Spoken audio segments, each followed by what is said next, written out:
এবার ভাইয়া আমরা সলভ করব অনুশীলনীর একের অর্থাৎ 9 পৃষ্ঠার 3টা এমসিকিউ রয়েছে ভাইয়া। এমসিকিউ 3টা গুরুত্বপূর্ণ, তো এটা আমরা সলভ করব। দেখো 1 নম্বরে বলছে কি নিচের কোন ফলটি 9 ধারা বিভাজ্য সংখ্যা। কত ধারা ভাইয়া? 9 ধারা বিভাজ্য সংখ্যা। এখন ভাই এখানে কয়টি অপশন রয়েছে, অপশনের যোগ চিহ্ন আছে, বিয়োগ চিহ্ন আছে। এগুলো তোমরা প্রত্যেকটা কি করবা, যে অপশনে যে মানটা দেওয়া আছে ওই মান অনুসারে তোমরা বের করবা। বের করে মানে রেজাল্টের সাথে তোমরা কি করবা, 9 দ্বারা ভাগ করবা। সেই ক্ষেত্রে যদি 9 দ্বারা ভাগ করলে যদি এখানে ভাইয়া ভাগশেষ শূন্য আসে, তাইলে ভাইয়া সেটা আমাদের কি হবে, অ্যান্সার। তাইলে আমরা এখান থেকে ভাইয়া ঘ নাম্বারটা বেছে নিয়েছি। দেখো ঘ নাম্বারে আছে 75 মাইনাস 57। এখন এটাকে যদি আমরা ইজিক্যাল টু করি তখন আমাদের রেজাল্ট আসে 18। এখন ভাইয়া এই 18কে আমরা কি বলছি এখানে, ফলাফলকে, এটা হচ্ছে আমাদের ফলাফল। তাইলে ভাইয়া 18কে 9 ধারা বিভাজ্য সংখ্যা, মানে 9 ধারা আমরা 18কে ভাগ করব। তাহলে 9 ধারা আমরা কি করব, 18কে ভাগ করব।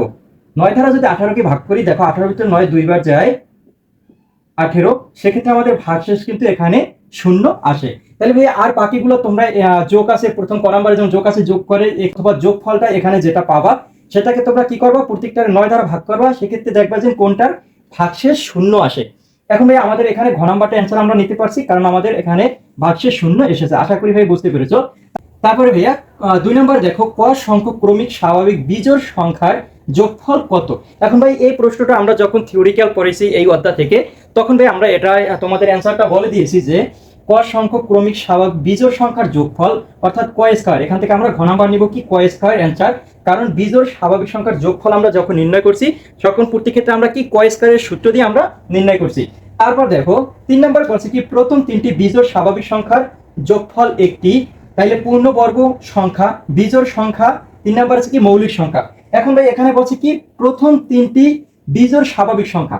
এখন প্রথম 3টি বিজোড় স্বাভাবিক সংখ্যা কি আছে ভাইয়া? তাহলে দেখো প্রথম 3টি বিজোড় স্বাভাবিক সংখ্যা হলো যেমন 1 যোগ 3 যোগ 5। এই হলো আমাদের প্রথম 3টি স্বাভাবিক বিজোড় সংখ্যা। এখন এখানে যদি আমরা ইকুয়াল টু করে আমাদের হয় কত, 9। এখন বলছে কি প্রথম 3টি বিজোড় স্বাভাবিক সংখ্যার যোগফল, এটা আমাদের যোগফল একটি পূর্ণবর্গ। দেখো 9টা যদি আমরা বর্গ করি যেমন 3 স্কয়ার, 3 স্কয়ার মানে কি 9। তাহলে এটা আমরা কি করতে পারি, একটা পূর্ণবর্গ। এখান থেকে আমরা ক নাম্বারটা অ্যান্সার দিতে পারি। তারপর দেখো 2 নম্বরে বলছে কি বিজোড় সংখ্যা। আচ্ছা 9 কি জোড় সংখ্যা না বিজোড় সংখ্যা? আমরা অবশ্যই জানি কি ভাইয়া 9 হয়েছে কি বিজোড় সংখ্যা। তাহলে আমরা এখান থেকে 2 নম্বরটাও অ্যান্সার নিতে পারি। তারপর 3 নম্বর বলছে কি মৌলিক সংখ্যা। আচ্ছা 9 কি মৌলিক সংখ্যা?